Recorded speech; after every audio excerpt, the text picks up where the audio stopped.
Hey, look out. It's Faith Talk Live. I'm Rick Probst. And I'm Dan Ratcliffe. You're watching YouTube Live or Facebook Live. Hey, where's the fire? It's right there. Jason Sautel. It's his book, The Rescuer. It is flying off the shelves since the last time we talked. Jason, how are you? Oh, I'm doing great. How are you guys doing? We are doing great. And again, as we talked about last time, love your setup there with the American flag back there and the little fire. It looks like a birdhouse almost, but is that like a pull fire alarm thing, or what is it? Yeah, it's a little pull box that they used to have on the streets of Oakland, and they no longer used them. And one ended up at my house, so it's perfect. Yeah, it's perfect. Love it. You know, I had forgotten too about Jason's voice. That I think he's been an undercover radio announcer or talk show host or something. He's been learning from Morgan Freeman or something. I don't know. You got the pipes, man. Yeah. Oh, I appreciate it. Well, if there's anyone out there needing a host, give me a shout. I'd be happy to hop on. Hey, The Rescuer, we talked about it a few months back. It is a great book. Jason is a former firefighter and paramedic. And as I mentioned, the book is just flying off the shelves. People are loving it. Let's catch up. What's been going on? Now, you just mentioned there's a store that's actually near little town near where I am, because Dan's in one part of Atlanta, I'm in the other. But they bought 30 books and bam, they're gone. What is going on? You know, it's really kind of making its way, or it's turning waves in the fire community. I never wrote this book to touch firefighters. I wrote it to point people to Christ. Yeah. But the cool thing about it is obviously God's going to do what he's going to do. And he's been using it to kind of show people what our job is like, but more importantly, the struggles that we go through. And a lot of firefighters it's actually resonating with them and their families, the people that are reading it. So they're getting a look at it and saying, wow, it's just not about firefighting. It's about your feelings of what you experienced while you're fighting fire. And obviously why we need Christ so badly in our lives, no matter what type of work we do. So it's been a blessing to watch it kind of do its thing and watch God use it in all different areas. And looking on your Facebook, see you get emails probably every day, I would imagine, from folks reading the book, including from firefighters. You just put one on your Facebook. Tell us a little bit about the comments that you're receiving or the letters you're receiving. Well, you know, I try not to put them all out there because Christy and I, my wife, we get over 200 emails and messages a day because, you know, we have over 700,000 followers on Facebook now. And so what's kind of cool about it is when one comes through and it really touches my spirit, and I know the message can bless other people, I make sure to leave it confidential because people do pour their hearts out to us. And I'll ask the person before, but it'll come through and it'll just talk about how it really helped them, you know, get back on track. Because first and foremost, my book is nowhere near the Bible. It's not church. It's anything like that. But I want to drive people to Christ. I want to drive those followers that maybe slid away from the church back to their local church. And so when a message comes through that says, hey, this happened for me and this is the experience I had, and I know it could bless other people, I posted on Facebook. And that's one of the messages I did from a firefighter who was struggling and going through the PTSD and falling away from church and how he's been recovering. And my book didn't make him recover, but it pointed him in that right direction. So that's why I shared that.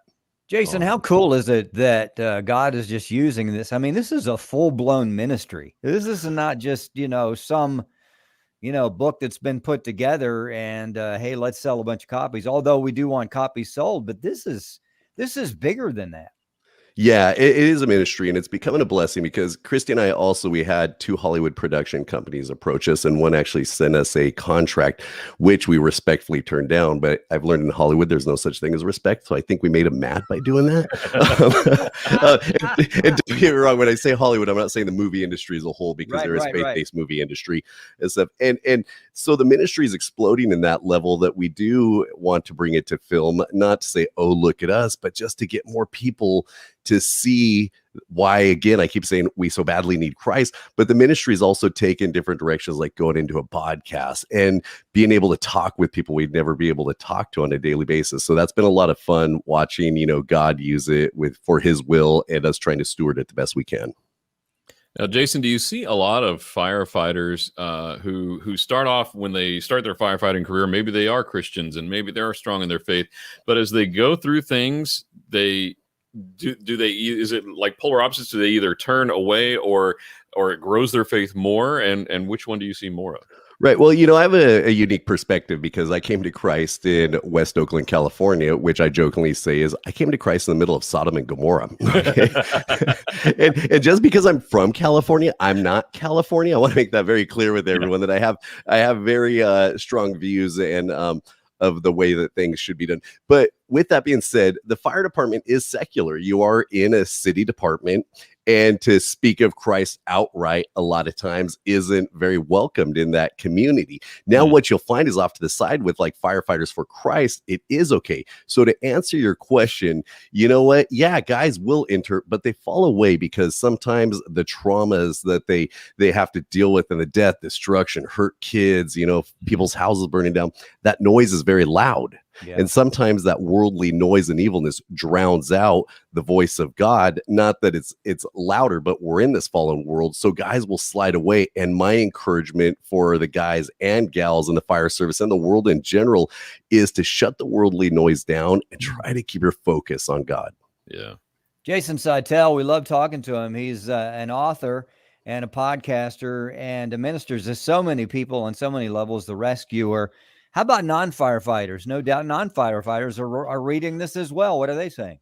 Well, the coolest thing about it is you'll obviously get that standard message of thank you for your service, because I do describe what it's like to go into the fire, into the pure darkness, into the heat, and what it's like to pull someone out and the failures plus the good times and stuff. To give people a view is so good, because I don't want the book to be locked up just on people saying, oh, you guys struggle from PTSD. Because when I wrote this book, honestly, that wasn't even my concern, was dealing with PTSD, but it's really cool how it's gone that level. So people outside the fire service, it just gives them an amazing view of what the men and women who selflessly serve them daily do, and the men and women who selflessly serve me daily do.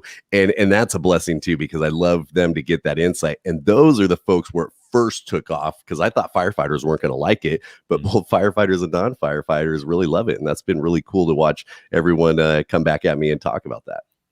Talking with Jason Sautel, and you not only are you an author, but you're also a podcaster. You're kind of revamping your podcast now, and it sounds like it's going to be exciting. Tell us about how what you're doing to change it up some. Yeah, it's really cool. It's through the Christian Post and the Edify app, which is a Christian podcast platform. So you don't have to go to Apple and try to decipher through all the different podcasts on there to find the Christian one. So the Christian Post and Edify app. And it used to be called Jesus is All We Need, which, yes, that's still my central theme or message. But one of the biggest things that's driving me nuts is this cancel culture that's going around on all levels. So the new podcast is going to be called Cancel This.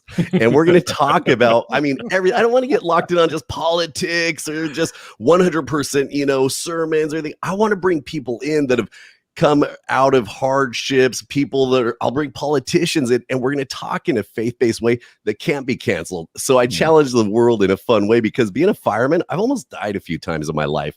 So to be worried about a few people saying, oh, we're going to cancel, I'm like, let's go. I'm going to run on the cancel culture and say, cancel this. Let's have some fun now and go back and forth, but not in a way where I'm stirring them up or bringing strife in a non-Christ-like way.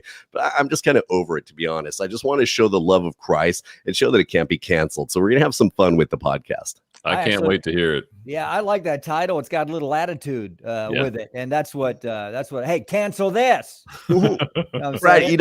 I haven't been called to be an expository preacher. Don't get me wrong. A church invites me down. I will go line through line for the Bible. I'll sit down with the pastor, make sure we pull the message out that God wants us to hear. But I've been called to more be like an evangelist.